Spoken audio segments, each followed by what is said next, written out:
Bonjour à tous, bienvenue dans Territoire 17. Au sommaire de ce nouveau numéro, l'organisation des grands rassemblements en Charente-Maritime et particulièrement le rôle incontournable de l'État dans l'organisation de ces manifestations, notamment sur les questions de sécurité. Sans les services de l'État, de tels événements ne pourraient pas avoir lieu. En effet, la sécurité de ces grands rassemblements est mise en œuvre, suivie et contrôlée en préfecture par le service interministériel de défense et de protection civile.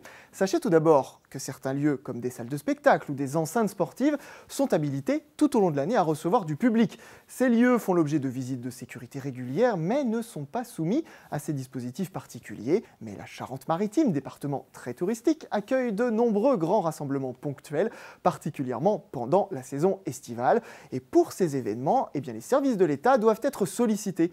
Alors, quelle est la définition d'un grand rassemblement ? Il n'y a pas de définition réglementaire, mais en Charente-Maritime, la préfecture impose la déclaration des manifestations rassemblant plus de 1500 personnes et elle met en place un dispositif de suivi particulier pour toutes les manifestations de plus de 5000 personnes.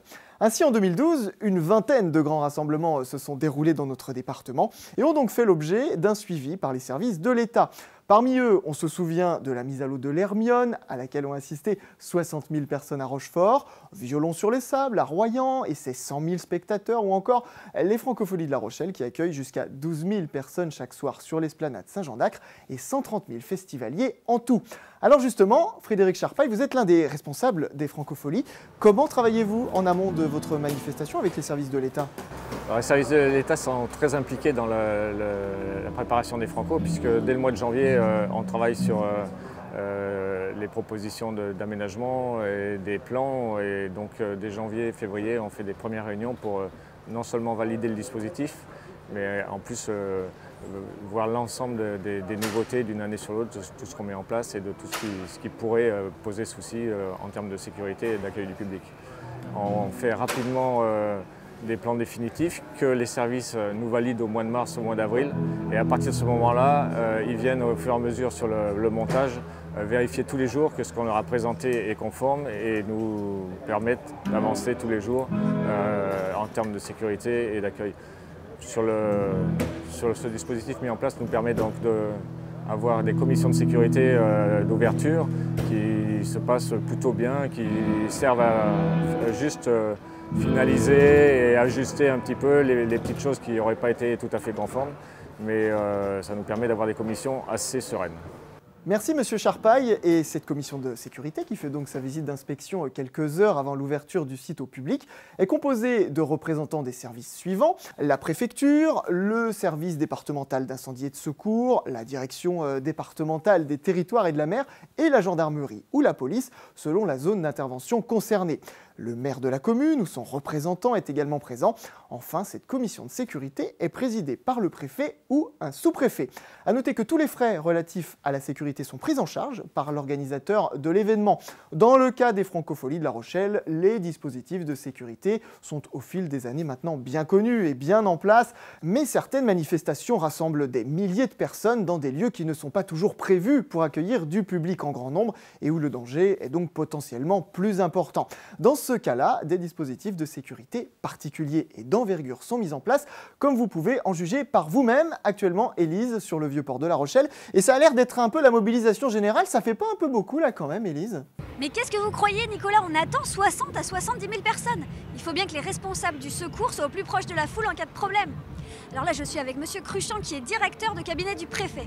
Monsieur Cruchant, comment est-ce qu'on prépare un événement comme celui-ci? Eh bien d'abord, l'organisateur nous présente un dossier. Il veut organiser un événement unique, avec ses risques peut-être, et donc il nous présente un dossier de grand rassemblement, comme on dit. Comme vous le disiez, il y a un public très nombreux. Donc il faut que tout ça soit bien cadré. Et ça, c'est le rôle de l'organisateur au premier titre, parce qu'il est le premier responsable de la sécurité. Et ensuite, c'est le rôle des services de l'État, en lien avec la mairie de La Rochelle. Donc on fait de multiples réunions, tout tous ensemble pour voir ce qui est faisable, ce qui ne l'est pas, quels moyens il faut qu'on mette en œuvre. Par exemple, aujourd'hui, on a fait le choix de demander des CRS en renfort pour qu'il y ait des patrouilles sur le port pour renforcer les policiers de La Rochelle. Et donc on fait des réunions, on fait des visites de terrain et on capitalise l'expérience des précédents événements. Ben alors, qu'est-ce qu'on fait ici? Comment ça se passe concrètement? Alors aujourd'hui, comme c'est un événement bien particulier dans un site vraiment très spécifique qui est le port de La Rochelle, on s'est transporté au cœur du port de La Rochelle, dans la tour de la chaîne. On a ouvert un PC de crise, un PC de commandement à cet endroit. Comme ça, s'il se passe quoi que ce soit, on peut par exemple ouvrir un poste médical avancé qui permettra de traiter toutes les urgences. Donc je crois qu'aujourd'hui, on est prêt pour que la fête se passe du mieux possible. Merci beaucoup, monsieur Cruchant. Merci. À vous, Nicolas. Merci Élise. Et dans le cas d'un très grand rassemblement comme celui-ci, eh bien, le dispositif sur place est même complété par le COD, le Centre opérationnel départemental, qui est installé dans les locaux de la préfecture. C'est là que l'on vous retrouve tout de suite, monsieur Michel Gouriou. Vous êtes l'animateur du COD, qui est donc la structure de gestion de crise. C'est une structure qui est organisée aujourd'hui dans le cadre d'un grand rassemblement qui a lieu à La Rochelle. Et nous sommes ici pour, en cas d'événement majeur, dans le cadre du dispositif Orsec. Donc, ce dispositif regroupe l'ensemble des acteurs du secours, donc police, gendarmerie, les sapeurs-pompiers, les associations agréées de sécurité civile, la ville de La Rochelle, pour préparer une éventuelle situation de crise dans le cadre de ce grand événement. Merci monsieur Gouriou. Cette mobilisation des services de l'État avant et pendant les grands rassemblements permet donc d'assurer une sécurité maximum sur les sites. L'objectif est bien sûr que toutes les manifestations sportives, culturelles ou récréatives de Charente-Maritime demeurent ce pourquoi elles existent, c'est-à-dire des événements où l'on passe de bons moments. À très bientôt pour un nouveau numéro de Territoire 17.